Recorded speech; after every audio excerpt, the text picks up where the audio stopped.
Yo, what's going on, Dragon Ballers? Welcome back to another Top Cut breakdown video. Today we'll be covering the results from the Core Online Regional, and this is going to be the first major tournament with the new emergency ban list implemented, so it's going to be pretty interesting to see how the meta has fallen from kind of like the Kingdom of King Vegeta to what we have now. So if you're new here, make sure to subscribe, hit that bell so you never miss a video, and if you guys want to help support the channel, there are many ways to do so down in the description. But today, guys, if you want to compete in events just like this and compete at the top of your game, check out the Patreon down in the description. You can read the articles that I post there that are always more competitive oriented, and you can even inquire about some coaching if you're interested in that. But anyways, let's get started with the results. So the Core TCG Online Regional had 177 players, and we have a top 16 cut here. I do have the deck lists down in the description, courtesy of Eggman, so make sure to check those out after the video if you want to see any of the lists.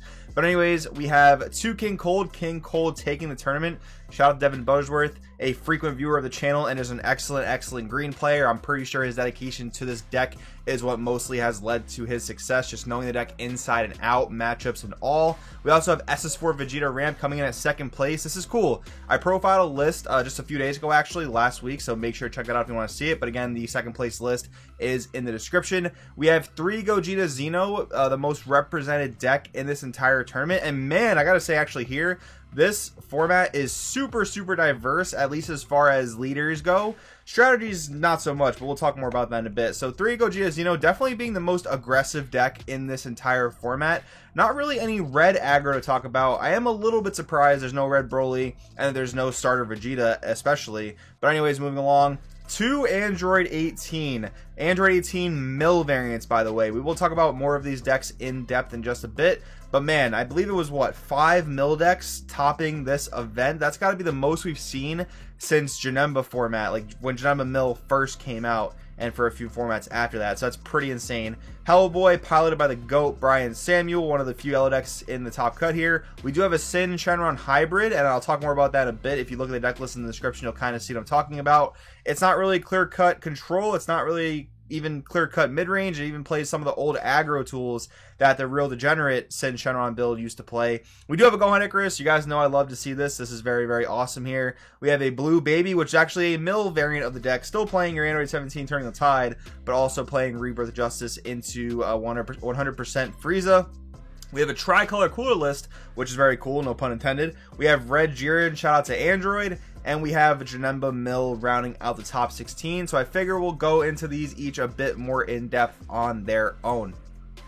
Alright, King Cold, I have to say, and I think most people will probably say this too, definitely super unexpected to see King Cold winning this event. But again, I think it's just Devin Buttersworth's like dedication to this strategy and to green in general that definitely allowed him to do super well in this unexplored format, or I guess format that's beginning to be explored. I think King Cold's a good deck. I have said in the past that I think it was actually going to be a little bit worse off because I really just thought King Cold was a deck that punished self-awakening decks that want to get down to low life very quickly. And there are plenty of those types of decks in this top cut, and I'm sure that Devin had to play against a few decks like that, but still, I mean, I think his matchup knowledge allowed him to pretty much do well in every single game he played, I'm assuming. I know he's been playing this deck since it basically came out, but yeah, I do think King Cold does also have a bit of a good time in a slower format like this seems to be, because, like, those field cards can get you so much advantage if you have time to set them up and especially recur them with Berry Blue. You're going to be just gaining so much advantage. Berry Blue especially, just like reviving a field out of the drop that you don't have to play from your hand to then trigger your leader draw. You're just generating value an insane amount. And I will say too, like, without so much red, Berry Blue is going to stick around just a bit more easily. Like, no red and no green, especially besides the King Colds here. The early removal is definitely a bit lacking in the format, so Berry Blue is a card that can stick around in a case like this and just accrue you crazy amounts of advantage. So again, shout out to Devin. Awesome stuff, man. Congratulations. Next up, we have SS4 Vegeta Ramp. Now, this is cool. Again, I did profile a build for my teammate Russell here, and it's pretty similar. So basically, you're playing your ramp, and you want to use your Ultra Instinct Kamehamehas to basically force that early damage through to ensure that you're able to ramp.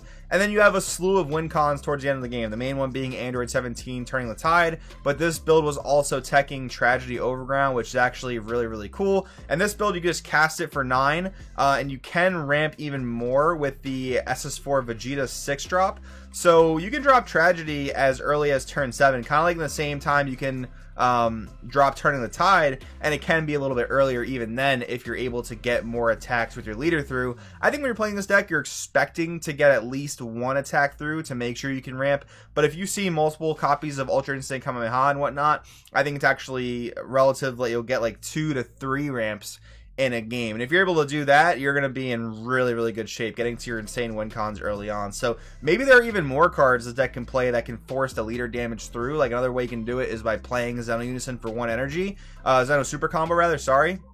And by doing that, you get the draw, and then you attack, and then you combo the super combo. So essentially, it's like a pseudo combo in that sense, but it is using up your super combo to do it. So in a lot of cases, I think getting that ramp through is probably worth sacrificing your super combo just for that instance, but maybe there's another way the deck can do it without having to specifically use the super combo. I think that Tapion Unison could be really good here because that +0 can boost your leader by 10k, but even then you're paying 3 and not getting the draw out of it, which is a little bit unfortunate. But again, I think there's probably some innovation here where the leader can see some more ways to get the ramp going through. And just speaking of like blue mid-rangey control, no Soul Striker is something that's very, very interesting about this top cut. You know, obviously Soul Striker plays a very similar play style, doesn't exactly ramp like SS4 Vegeta, but it's still playing your Galactic Buster engine, it's still playing your Turning the Tide, stuff like that. So it is very interesting to note that there was no Soul Striker in this top 16 when I think a lot of players expected Soul Striker to do very, very well.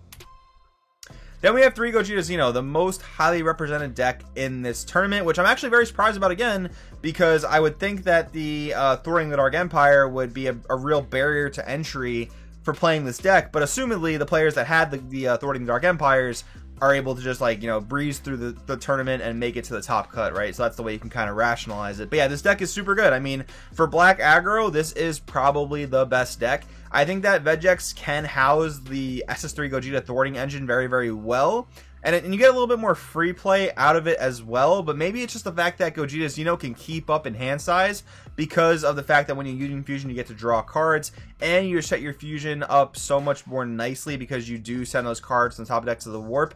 And what's really cool about the different lists we have here, again, they're all in the description, but what I really liked is that there was a big variance of Unison choices in this tournament, right? So 2 of the lists were playing the typical Pycon Unison, which is +1s to plus the power of your 1-drop attackers, and the -3 allows you to play a Gogeta Xeno from the deck essentially. But the other Unison choice that I really, really liked was Mira Dimensional Superpower. This is another 15k Unison with no specified cost that the Kai Tournament Pack can play from your Warp or hand. So this card's +1 is really nice because it sets up your Fusion when you happen to draw those Gokus and Vegetas. You just want to be milling, you don't want to be drawing them. So basically +1, Warp card in your hand, draw a card. So you're cycling through your deck and again setting up your Fusions. And the -2 is not bad. It definitely pays homage to Mirror Creator Absorbed, where you can just get insanely high attack values. So your opponent's not expecting it, attack with that, -2, drop a Champa on it, you're going to be doing Mirror Creator Absorb thing, which is pretty insane. But obviously the deck is carried by S3 Gogeta Thwarting the Dark Empire. That card is just absolutely insane. And as of right now, it does look like this is the premier aggressive deck of this format, at least for the start of it. But I do think that decks like Starter Vegeta, I do think decks like Red Broly are good. Obviously, we're not going to see every single deck top every single event, so maybe we'll see as the weeks go on, as the meta develops, more of those type of things. Then we have 2 Android 18 Mill. I can't believe this deck topped, especially at 2 decks doing it. So Android 18 Mill, basically, this is a deck that's been around for a long time, ever since basically 100% Overdrive has been a card. You just spam your opponent's board with tokens, attack with your 100% Overdrive, and basically mill your opponent out, because they're going to have nearly infinite battle cards in their field. They have to mill, 2 cards for each battle card minus by full power Frieza. That's really, really tough to deal with. And because this format is slower, and just the way Dragon Ball Super has kind of been power creeping, so many more decks nowadays just draw so many cards. So the fact that so many mill strategies top this event is honestly really, really insane. So maybe that'll be a trend going forward. And like back then, all we had to really worry about was Janemba Mill. Now we have this. Now we have Janemba Mill still. We have Blue Baby, which we'll talk about in a second, and we have Cooler Mill. All these different types of mill strategies that kind of enact a different win condition as far as mill goes is kind of insane. Then we have Hellboy. Once again, shout out to Brian Samuels. This is one of the very few yellow decks that managed to top this event. What I thought was really cool about his list was the fact that he decided to go with the Cell Xeno STR, even with its errata. Don't get me wrong, I think the card is still really good for 5 energy, and I think the format is slow enough to get to 5 energy, so I think that's all fine. But I think what's really interesting about Secret Rares nowadays, especially now that we have Kai, now that we have Heroine's Lineage, now that we have Super 17 and stuff like that, I think what you really want is a Secret Rare that like can impact the game earlier on, if that makes sense. Like Cell Xeno used to be able to do that, right? Cell Xeno used to be able to come down as soon as you can meet the cost and just quad strike your opponent, even if like you couldn't get the dual attack and whatever, that was fine. Now you have to wait until turn 5 to get the maximum value out of the card, but the format once again is much slower. Hellboy does a really good job of spamming battle cards to the board, so with that all in mind, getting to that 12 energy cost for Cell Xeno, probably not the most difficult thing to do in the game, and it's obviously a really busted SCR when you get it down. Then we have Sin Shenron. Once again, I found this to be much more of like a hybrid build. Like, what was really odd about this build is that nothing is like a 4 of. Like, you have Oceanus to search out whatever else you need, so that's all fine. But yeah, I'm surprised this build was still playing the Rage Shenron package, the ball and the 2-drop crit attacker. That does allow you to be a little bit more aggressive, or maybe it's just like resource denial more than anything else, but you are able to swing for those crits, get your leader self-awakened, and then you're able to go into your Sin Shenron blocker chain. Obviously, that's probably the main staple-ish type of engine in the deck now, once again, because the super aggro version of the deck was just absolutely neutered with the Sin Shenron, with the Cell Xeno errata rather, and the ban of Pan Great Ape Whisper. So yeah, very, very interested to know more about this build. Maybe the player can comment down below explaining it a bit. That'd be kind of cool. And we do have a Gohan Icarus, man. Of course, you guys know I love to see this. This is super, super cool. Just your typical blue-yellow. What's really cool, a tech I like that I saw in this build was the 3-drop Lord Slug, the yellow 3-drop Lord Slug that has basically Barrier and Bond 2. If it's in rest mode, your opponent can't draw cards outside of their leader skills. So with that, you're able to just basically put a bit more control choke on your opponents. And you do have to cast 3 for it. He wasn't playing the 1-drop Slug, but I think when you're playing Aegis and stuff like that, as long as your opponent doesn't have solid removal for Barrier, I think casting 3 for that Slug is absolutely fine. So that's a very, very interesting tech that I noticed in that build. We do have a red Gohan U7. This is very typical, just U7 good stuff. Goku Divine Presence, an insane boss monster. Again, what I found interesting about this build was the SCR choice, Goku Frieza Miraculous Conclusion. Besides the fact that this card is insanely expensive, it is quite late game. It doesn't really have deflect type protection. It doesn't really need barrier because it can't be removed from the board by most things. But yeah, the lack of deflect, especially when there's so much blue in the meta, although I guess it's fair to say that there was a pretty decent amount of rep for every color. Red might be the least repped if I remember correctly. But anyways, yeah, I mean, this SCR choice is very interesting when you have like Gohan's SCR, for example, even Heroine's Lineage and Kai that can come down a lot earlier, make an earlier impact. But I'm hoping, or I guess I'm evaluating that this SCR did relatively well for this Gohan player, considering it made it to top 16. And we do have Baby once again, and Baby is a little bit different now with the erratas. You can't really like get away with playing so many good mid-game cards, like Obuni, for example. You kind of just can't play it anymore, because once you play a battle card that you want to stick around, you can't cheat the cost on your counters anymore. So that's, I think, where the little bit of an earlier win con with Frieza comes in, because instead of waiting to turn 7 for turning the tide, if you have the opportunity to do it, you can use Rebirth of Justice, play full power Frieza, attack, hopefully mill your opponent out. That seems to be the main win con of this particular version of Blue Baby. And we do have a tricolor Cooler Mill. Now, the fact that this is tricolor is really, really interesting. So basically, you have your typical Arrival Cooler stuff. That's all the same. But this particular build teched Beerus Unceasing Rage, which is much like Cooler, where you can -2 battle cards. This one actually draws you a card, but it will proc your leader to mill your opponent and to draw your leader more cards, which is nice.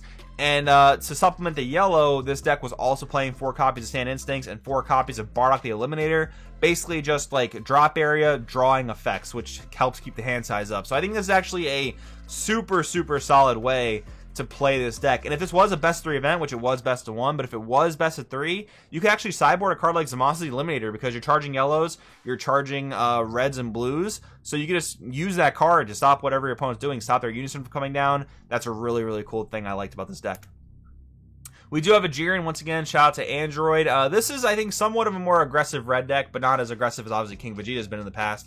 And even then, like, you could play cards like Mercenary Tau in this deck, you could play cards like Belmont if you really wanted to, and you could play, or obviously most builds will play King Piccolo New Ruler, but the fact that it's limited to 1 obviously stifles the aggression a bit. Tau being banned, Belmont being banned stifles the aggression a bit. I do think this is a deck that has potential to win on like turn 3, turn 4, I want to say, depending on what you're up against and how well you've been able to establish your board via evolving during both players' turns, stuff like that. But I think it is a really good red deck going forward. And finally, we will wrap it up with Janemba Mill. Man, this deck is so weird. I always like think about this deck when people ask me about it, or when people decide to test it for this type of format. And I noticed, like, you know, you can't play Hachiyak, Baby Hachiyak, you can't play Godsling Technique Trunks, you can't play the entire Galactic Buster engine because you can't play the boss monster Bojack. But still, like, a card like Majin Buu, Assault the Agents of Destruction, is such a strong card when you put it down that it really does put up a big barrier for your opponent to try and get through. So with that in mind, very, very interesting to see this top. I can't say I love the fact that 5 mill decks top this event, but I mean, the format will still continue to progress, and we'll see where things go from there. But anyways, guys, hope you enjoyed the video. Let me know what you think in the comments. Thanks for watching. I'll see you guys next time.